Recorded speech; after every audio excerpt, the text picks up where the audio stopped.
Hey garden friends, welcome on back. We are going to do the entrance garden tour for the 4th week of July. I got behind, this time of year I seem to, but it's okay. We're going to keep on rolling with this. It's a great way for me to journal.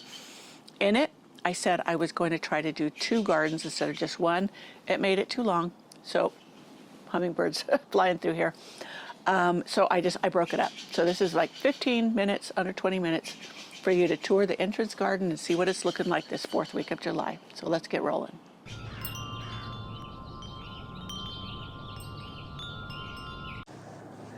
Well, garden friends, it's a beautiful July morning. This is the beginning of the 4th week of July in the garden.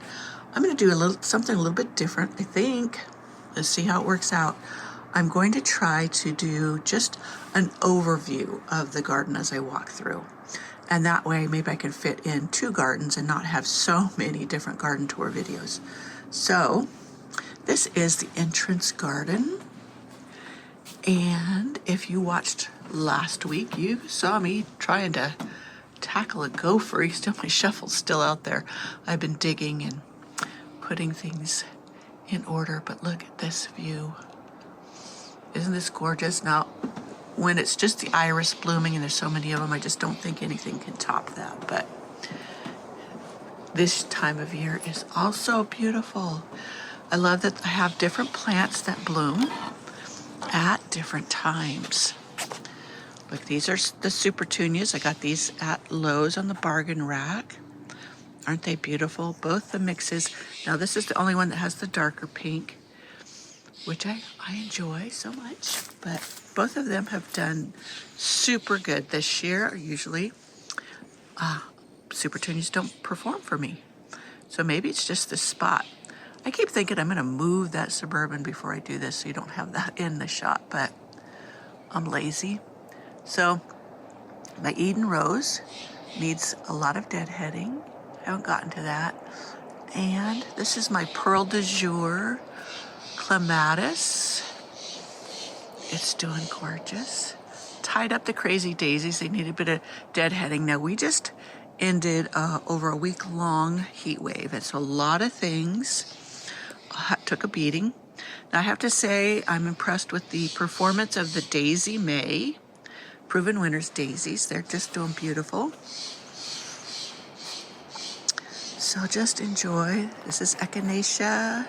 Those are my wave petunias. Doing beautiful. I got those ones at Lowe's on the bargain rack. And these are the ones I started from seed. The ones I started from seed, I put out later, and I should have put them out sooner. They were struggling in the greenhouse. I just didn't have time. So they would have been as beautiful as these if I'd done that. So more things. The phlox are going to start blooming soon. Those are great for later summer, and they keep on blooming once they start. Those are the regular phlox, tall phlox, and I also have the shorter phlox here. But here's another crazy daisy down here that reseeded from those up there, right there. I don't know if the Daisy May will reseed or not. Here's, was trying out the alliums, the millennial. Anyways, I have them in a container. I am going to dig them up this fall and put them in a gopher cage. That way maybe they can spread a little bit more. They will spread. So Veronica, more echinacea. Most of these echinaceas, well, all of them I should say, have reseeded themselves. So LD Braithwaite Rose, Hyde Hall Rose. Self-seeded Black-Eyed Susan. Black-Eyed Susans. Yeah, this Monarda, I just love it. This is Pardon My Purple. It needs a bit of deadheading too. It'll keep blooming. So you see the roses need deadheading and got a little scorched in the heat wave. Look at my not Jasmina rose, just doing beautiful. It didn't seem to really miss a beat in the heat. My hot raspberry buddleia is doing beautiful. Mystic Spire salvia, love it here. I think I have some more of this that I want to put in here so I have a nice grouping. These hollyhocks come back every year right here. Like a perennial. This is not seedlings. This is actually from the base of the plant, so it's acting more like a perennial. Though this year they're not as pretty as they have been. So I don't know if that heat wave really got to them or what. Usually they're just filled with blooms, and this time just a few blooms. So this dogwood looks, it looks weepy. Not weepy, but the leaves don't look good. So I think I need to increase my irrigation back here. Black lace elderberry. There is mullein. This is the wild mullein.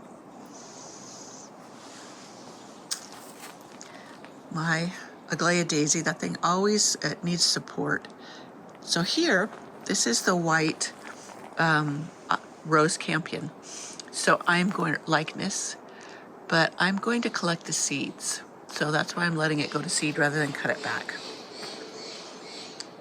Yeah, everything, this phlox, I need to give it a good prune back. You see the new growth down there, all that will re-bloom.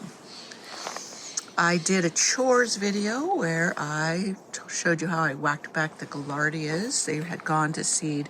A heat wave like we had will make things go over quickly. Another phlox back there that I need to deadhead well. I have some white swan echinacea, and I planted a bunch on this side, and I'm going to put some over here. I will use gopher cages because the gophers are terrible in this bed, and they do like echinaceas, so I will do that. Look at this phlox. This thing has just, when it started blooming, just been beautiful. Beautiful, beautiful. This is a Veronica, perfectly Picasso, I think it's called. That sage salvia came back from last year. Isn't that beautiful? I love that color. So the artist's bed, well, it's been getting a little bit of a transformation. I will pull this out, the wedding candles for Bascom.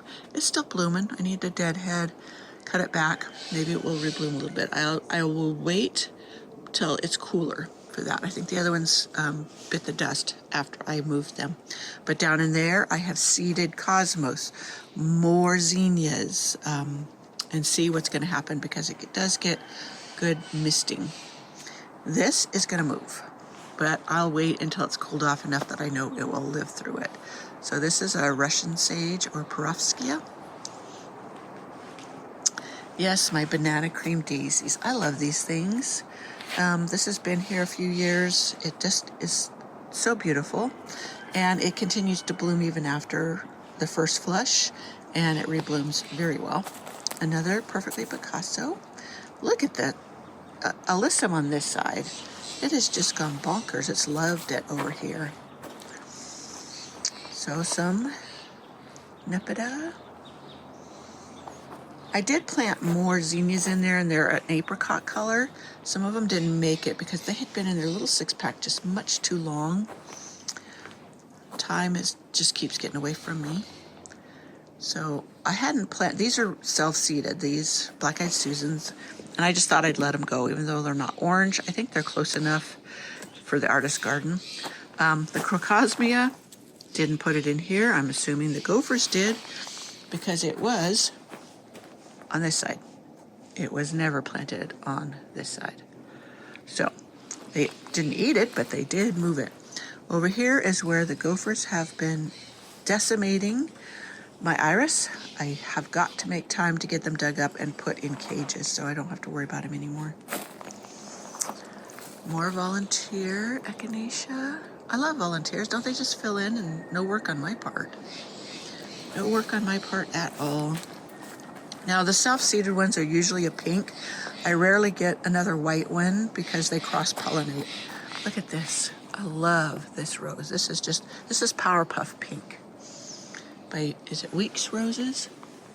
Let me look at the sign. I left a tag on it. Star Roses and Plants. Electric Pink Blossoms. Yes, that is very electric pink. Now I was testing to see how well it would do here, and then I think I will put it in the ground in a gopher cage here. as long as I know it's getting enough sun and the light it needs. This down here is calamintha, which it has delicate flowers. You would plant it, I think, more for the foliage because the flowers are just so delicate, they're not that noticeable, but it is a beautiful plant. My gomphrena started from seed that I just about tortured to death because I didn't get it planted out fast enough. My Olivia, needing some deadheading. My Olivia Rose, Austin Rose. It recovered nicely after that late freeze. Now, look at this. Isn't that thing just gorgeous? This has been here 10 plus years. And I this next year, when it starts to come up, I'm going to take root divisions of it.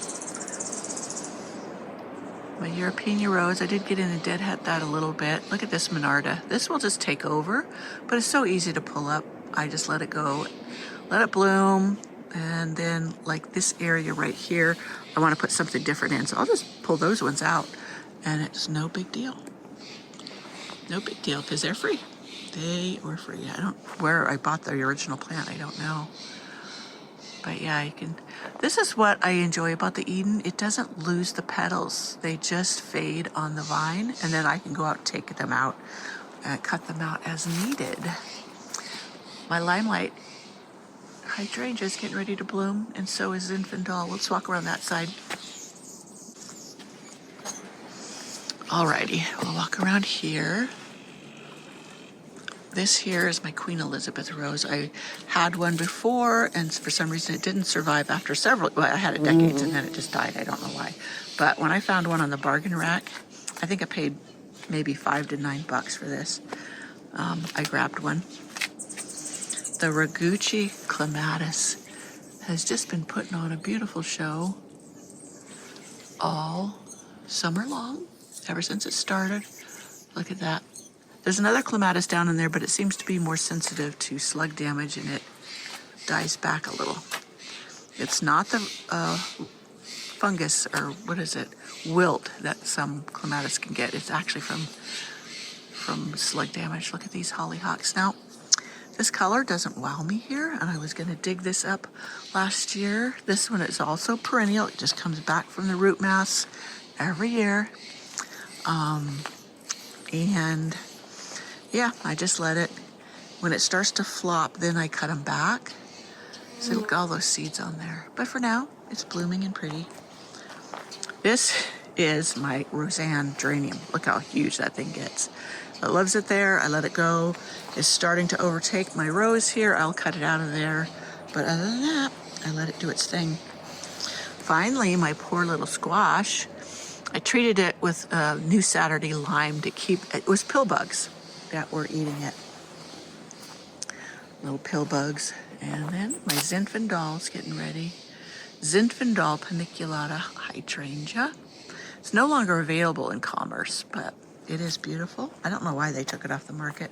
Maybe the others they replaced it with have superior, growth habits. Yarrow. These daisies, you see how they're starting to lean and looking a little ratty. I will deadhead them thoroughly, and I may get new growth. Now look, see down in there, there's a little bud. And then over here, you see a new bud. So those will come up and bloom. I have a rose down in there, and I did not put it in a gopher cage, so I'm thinking I'm going to dig it up and do that. The ones that I did this spring, look at, they're coming up.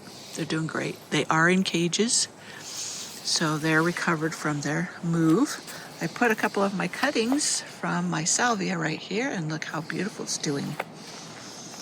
Oh, yep, my Elke hardy geranium needs a good deadhead. So this, not cosmos, this coreopsis is doing great. This is just a regular coreopsis, and comes back and reblooms and blooms. My butterfly bush, I finally kind of, pruned up around the bottom edges. So that's doing beautiful. The hummingbirds absolutely love this plant. This is another iceberg rose. I was going to put it up there where I have the other roses, and I thought, you know what? I think I'll put it down over here. It seems to love it right here. And so I thought, well, that would be a nice spot for it. I did order more gopher cages. because they seem to work so well. The wire mesh ones is the ones I got. I have been cutting back my foxgloves and dumping the seeds on the ground. I'm just trying to get everything in. This is for a record for me. So I want to see where everything's at. This lavender's doing beautiful. And this one, there are two different lavenders. I cannot remember their names, but they were, just regular lavenders. Oop, those daisies are flopping.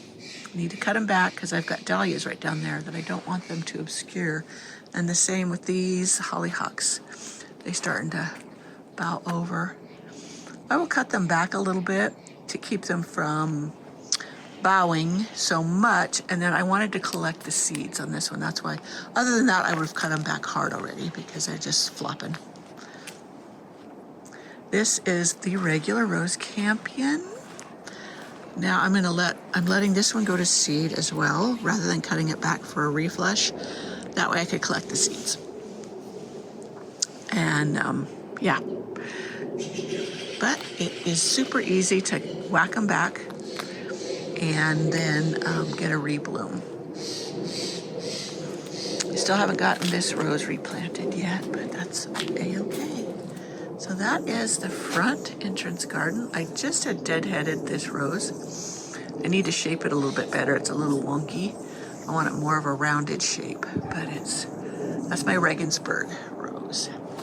Alrighty, that was the entrance garden. Let's go. So, what'd you think? Coming along, isn't it? And all of the pruning and trimming and deadheading I did just a couple weeks ago, what a difference. And now I've got to start staking plants because of the way the sun is going behind the trees now. It's lower in the sky. And a lot of plants are trying to follow the sun, so they're flopping over, they're top heavy. And that's just natural because they're trying to get to that sunlight. That's just the way my garden flies. So I will see you in my next video, which will probably be of the rose cottage garden and where it's at. And I've just ordered more roses. The heirloom roses had a sale, and there were some roses on my wish list that they had in stock. So I went ahead and got them so that by next year they will be absolutely gorgeous. I'll see you next time. Bye.